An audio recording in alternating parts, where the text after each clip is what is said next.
প্রায় 12,000 বছর পর পুনরায় জেগে উঠেছে উত্তর ইথিওপিয়ার হাইলি গুভিয়া আগ্নেয়গিরি। গত 23 নভেম্বর সকালে হঠাৎ সেখানে বিশাল বিস্ফোরণ ঘটে এবং আগ্নেয়গিরির অগ্ন্যুৎপাত শুরু হয়।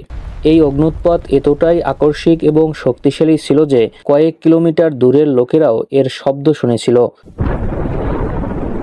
এই বিস্ফোরণের ফলে 50,000 ফুট উপরে উঠে যায় ঘন ধোঁয়ার কুণ্ডলী।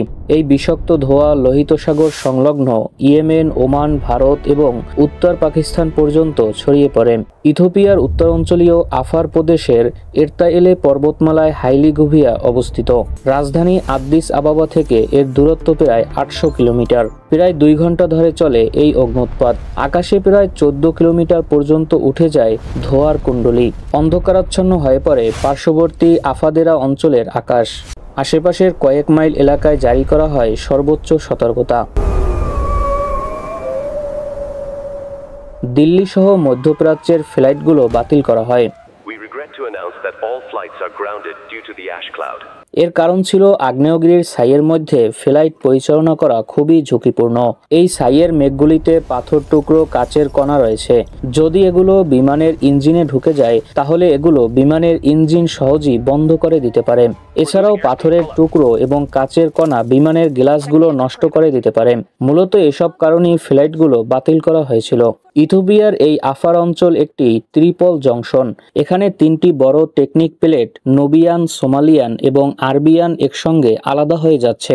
এই প্রক্রিয়াকে রিফটিং বলা হয়, যা ভূস্তর পাতলা করে দেয় এবং গভীর থেকে গলিত ম্যাগমাকে উঠতে সাহায্য করে।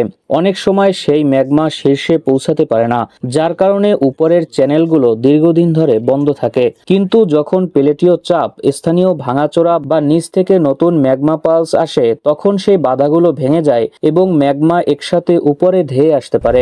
আর তারপর দেখা যায় একটি অপ্রত্যাশিত অগ্ন্যুৎপাত। এখন প্রশ্ন হলো, দীর্ঘ সময় ধরে প্রায় 12,000 বছর কেন এই আগ্নেয়গিরি ঘুমিয়েছিল? এখানে 2টি প্রধান কারণ থাকতে পারে। প্রথমটি হলো পর্যাপ্ত তাপীয় অনুপ্রবাহ বা ম্যাগমার সরবরাহ দীর্ঘ সময় ধরে অনুপস্থিত ছিল, অর্থাৎ গভীর থেকে পর্যাপ্ত মাত্রায় গলিত শিল শীর্ষ পর্যন্ত উঠে আসতে পারেনি। দ্বিতীয় কারণ হলো আগ্নেয় পথগুলো সময়ের সঙ্গে সঙ্গে বন্ধ বা সিল হয়ে গিয়েছিল, যা ভলকানোকে কার্যত বন্ধ করে দিয়েছিল। তবে প্লেটীয় গতিশীলতা ও নিচে থাকা ম্যান্টল উপেলিং এর নতুন পালস একসঙ্গে কাজ করলে সেই বন্ধ পথে আবারও ফাটল ধরে এবং ম্যাগমা হারানো পথ ধরে উপরে উঠে আসে। এর ফলেই 23 নভেম্বরের বিস্ফোরণটি ঘটেছিল।